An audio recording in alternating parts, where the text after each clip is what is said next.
Hola, muy buenas tardes al grupo del seminario de la optativa de posgrado Derecho y Nuevas Tecnologías. Hemos estado hablando del derecho de las telecomunicaciones, hemos trabajado como introducción varios conceptos, hemos leído varios autores, em particular a Castells, a Alejandro Pizanti, a Harari. Hemos estado hablando também de dataísmo, pero hoy quiero hacer una pequeña introducción muy breve, muy sumaria, a la cuestión de las normas de derecho civil para robots y para inteligência artificial. Podemos, digamos assim, hablar de que actualmente estamos assistindo, bueno, esta es una lapalizada, a una revolución de los sistemas de producción que tiene como consecuencia la masificación de la automatización y en particular de la presencia de robots autónomos. Estes robots autónomos, como é evidente, são máquinas que funcionam porque existe um desenvolvimento impressionante hoje em dia de sistemas com inteligência artificial em todos os sectores produtivos e nos sectores civis, mas também nos sectores da guerra e da segurança.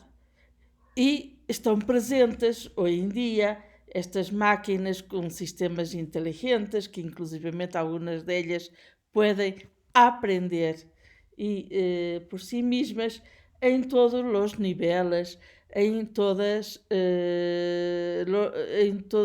os campos, inclusive já em todos os sectores sociais. Los cambios tecnológicos, entonces, distintivos desta sociedade del conocimiento, una sociedade que se desarrolla dentro del paradigma de la cuarta globalización, como nos diría Richard Baldwin, no solo incide en la definición de los modelos distintivos de las organizaciones empresariales para la competitividad en el mercado, também transformam, e isto é algo que temos que ter em conta a lo largo do seminário, o comportamento de los indivíduos, de las organizaciones sociales, de las relaciones de trabajo, del papel del Estado como regulador, não lo olvidemos, e também colocam problemas biojurídicos sobre a definição de las fronteras entre lo humano e la máquina. Ou seja, hemos estado hablando já destas questões com a leitura de Harari, Homo Deus, e o livro que lhe sigue, não? Em particular, desarrollando uma análise do conceito de transhumanismo. Em consequência, é necessário e urgente abrir um debate ético-jurídico, ou seja, não somente jurídico, mas também ético, sobre questões tão importantes como a personalidade jurídica de los robots com inteligência artificial, a fim de responder em B, digamos assim, a fim de responder a la questão de los ámbitos de interpretação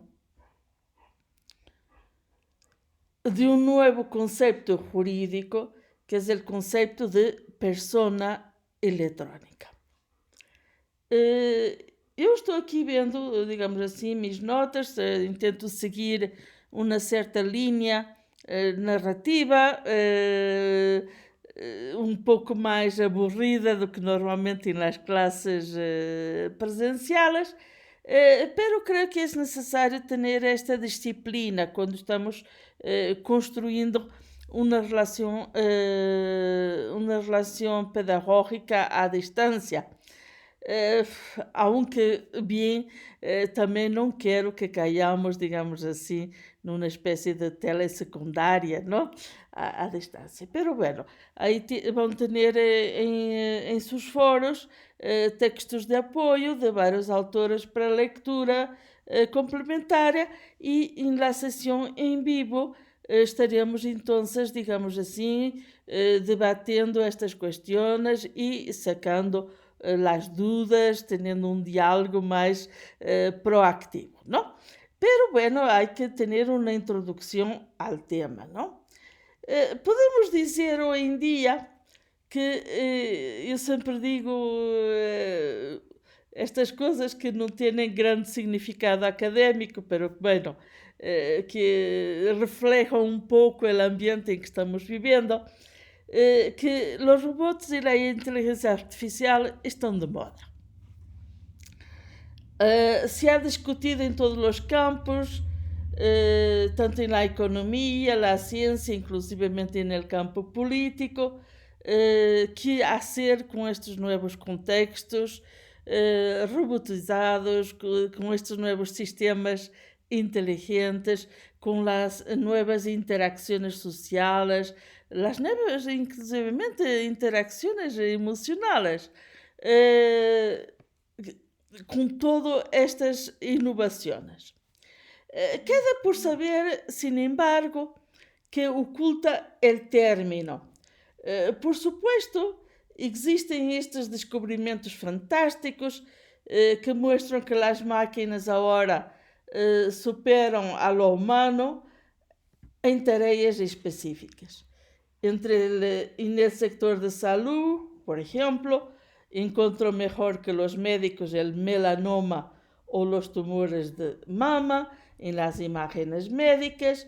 En el transporte causan menos accidentes que los conductores. En la producción de bienes, mayor flexibilidad, mayor precisión y output.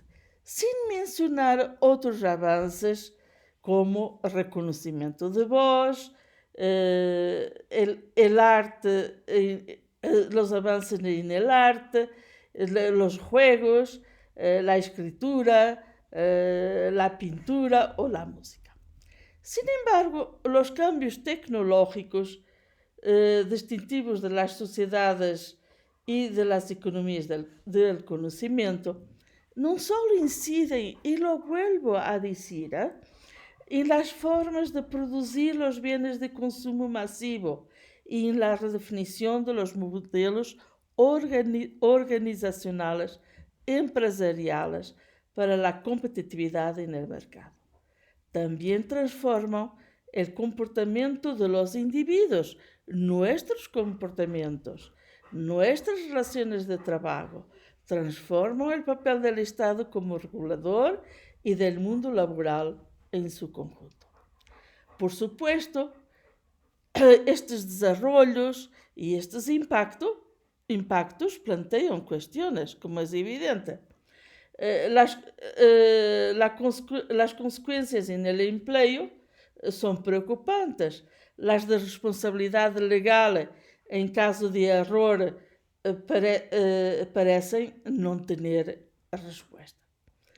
Para no hablar ya de la protección de la privacidad frente a estes robots capazes de ver todo, de escuchar todo, de predecir todo o casi y enviar los datos recopilados a los servidores de corporações, de empresas, del próprio Estado securitário, que não sempre sabemos o que vão fazer com estes dados.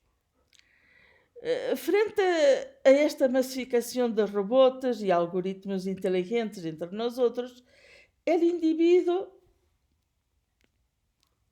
se coloca, como já lo dissemos, perguntas.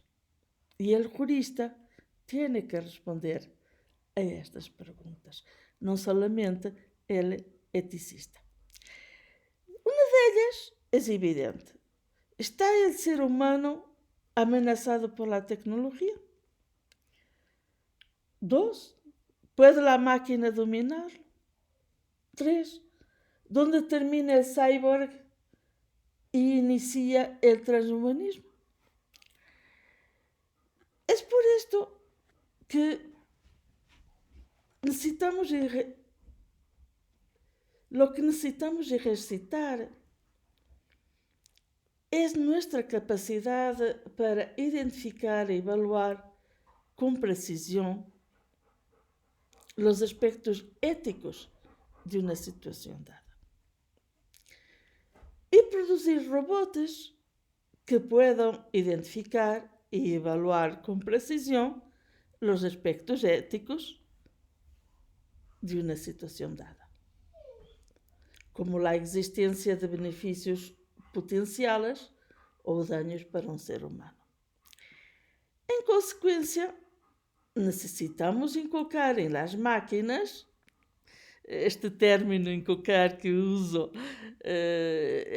está assim um pouco, digamos assim, raro, e no sentido que inculcar é desenhar el software que contenga estas instrucciones en las máquinas, el deber de actuar de manera apropiada, es decir, maximizar esos beneficios y minimizar los potenciales riesgos o daños.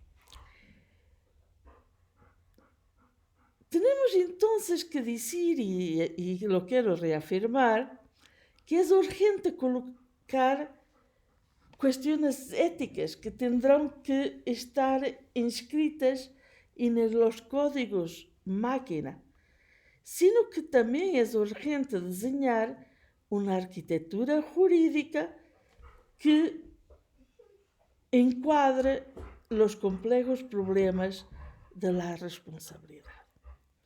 Esto pasa por una reflexión sobre la cuestión general de la personalidad jurídica de los robots con inteligencia artificial y por propuestas concretas de justificación o de ampliación de abstracción máxima del concepto de persona, para llegarmos al reconocimiento del concepto de persona electrónica.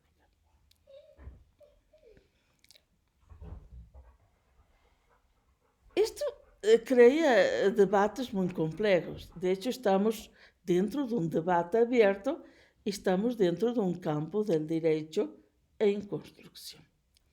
Y como cualquier campo del derecho en construcción, tenemos que pasar por un breve panorama del estado del arte sobre la cuestión de la inteligencia artificial, por un lado, y de la personalidad jurídica de los robots, por otro lado.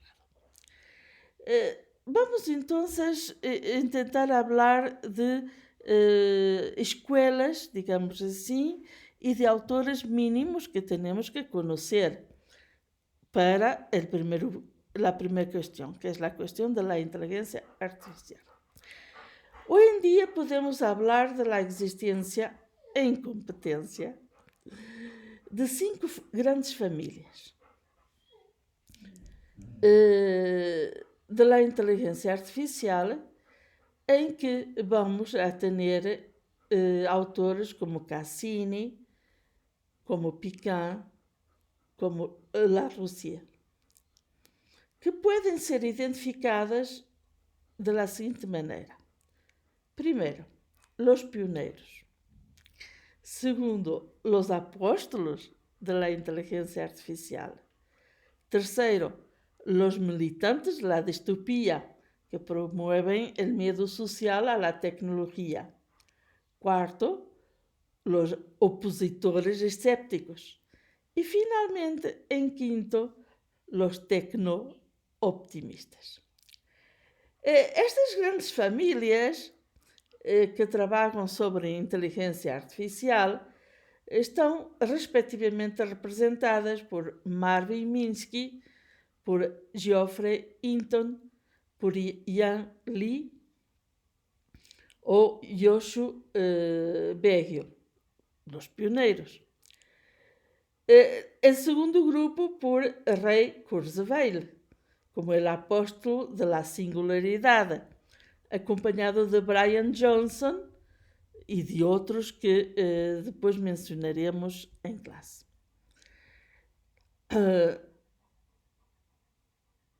Dentro del terceiro grupo, os militantes de la distopía, colocaria al muy mediático astrofísico britânico, já falecido, pero que todos conhecem porque é um grande difusor da ciência, Stephen Hawking, como líder deste grupo que ha colocado questões muito importantes sobre os límites da aplicação de los robots autónomos com sistemas inteligentes, em particular na produção de armas de guerra. Depois temos aqueles, digamos assim, a Stephen Hawking podemos unir Elon Musk, que é o patrão da Tesla, ou Max Tegmark e, hasta determinado ponto, a Harari.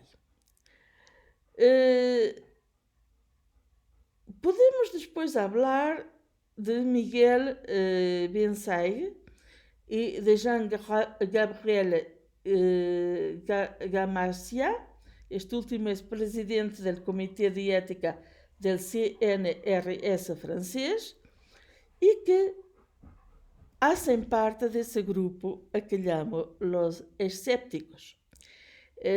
Dentro deste mesmo grupo, haveria que colocar a Stuart Russell, da Universidade de Califórnia, e a australiana Kate Crawford.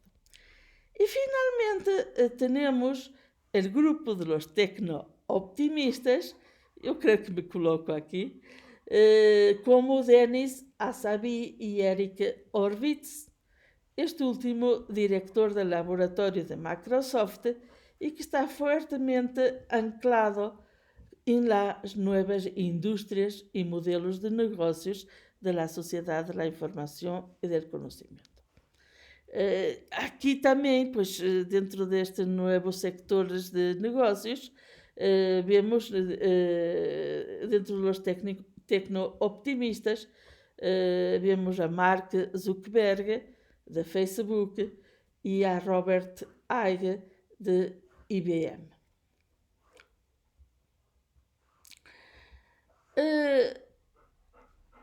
Esta é uma selva de famílias teóricas e práticas, é uma selva de académicos, de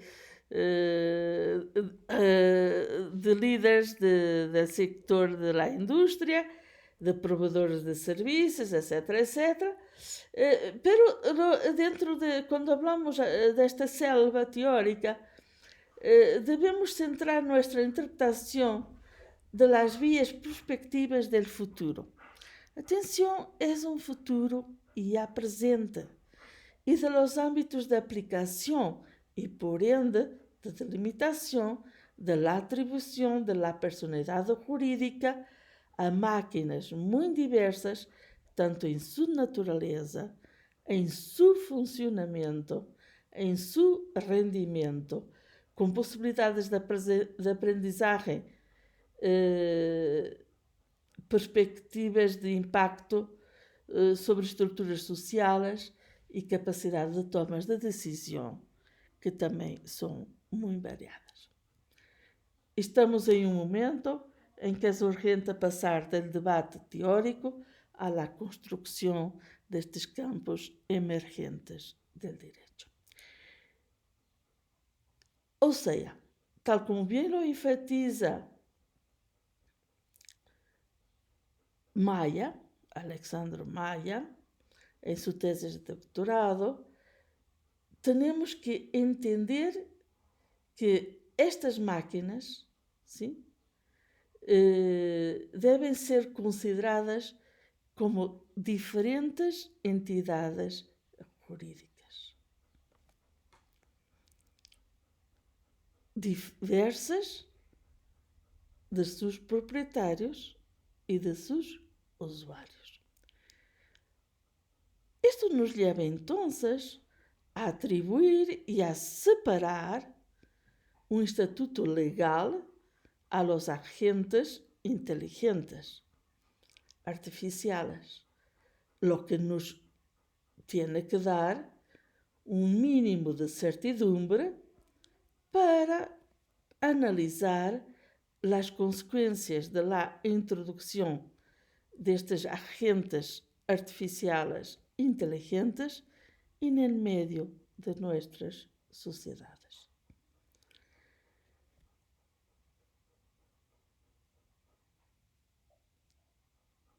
O sea,